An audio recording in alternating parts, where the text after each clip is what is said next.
For more on this, I'm joined by Boris Zilberman. He is the Deputy Director of Congressional Relations at the Foundation for Defense of Democracies, joining me from Washington. Thank you for coming on the program today. How optimistic are you about these peace talks today? Not particularly. I think part of it depends on what the West's goals in these talks are. If it's to create a frozen conflict, it's possible, but the Minsk talks failed pretty objectively. If it's to roll back the gains of the rebels in eastern Ukraine, that's probably not on the table unless you start arming the Ukrainian forces with the type of items that they need to roll back the separatists. Boris, what do you think Vladimir Putin would accept? I mean, he's participating in these talks, so he's clearly hoping for something to come of them, one would assume. What would be amenable to him where he doesn't lose face or lose physical ground?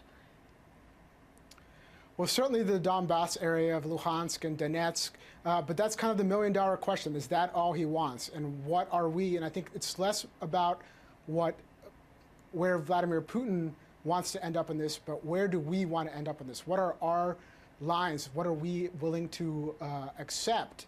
And I think it's more about us. It's more about the West. It's about the EU and the United States and Canada and what we see as an acceptable outcome in Ukraine.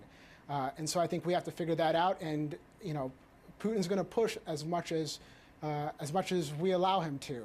And so one could say that it's just the Donbass area, but it's hard to say. You could look at Mariupol, you could look at Odessa, and you could look at other areas that, in Putin's mind, that would be acceptable targets for him to acquire. Boris, if these talks fail, what's the next step? Will the U.S. go ahead with its threat to arm the Ukraine soldiers? That I'm not sure about. I think what you'll see is continued, what you've seen over the past few weeks is continued escalation in the east and the rebels taking more ground as their equipment, which is Russian military-supported equipment. T-80, T-72 tanks are going to do much better in the sort of mud and terrain of eastern Ukraine right now than the Ukrainian forces themselves are able to handle. So I think you'd see advances without certain military items being provided to the Ukrainian forces. 30 seconds left to talk about how much more sanctions might help. Could further sanctions against Russia make a difference? It's possible, but I think the big question right now is keeping the current sanctions architecture in place. The EU has a big decision point coming up in June to extend some of the toughest sanctions, and it has to be a unanimous decision. So I think the big thing and kind of what Putin, I think, is trying to do is try to wait things out and hope that the EU alliance on this issue breaks apart as she has new allies in Greece and Hungary. So I think it's kind of a waiting game to see if the EU sticks to it or if they give Putin a free pass come this summer.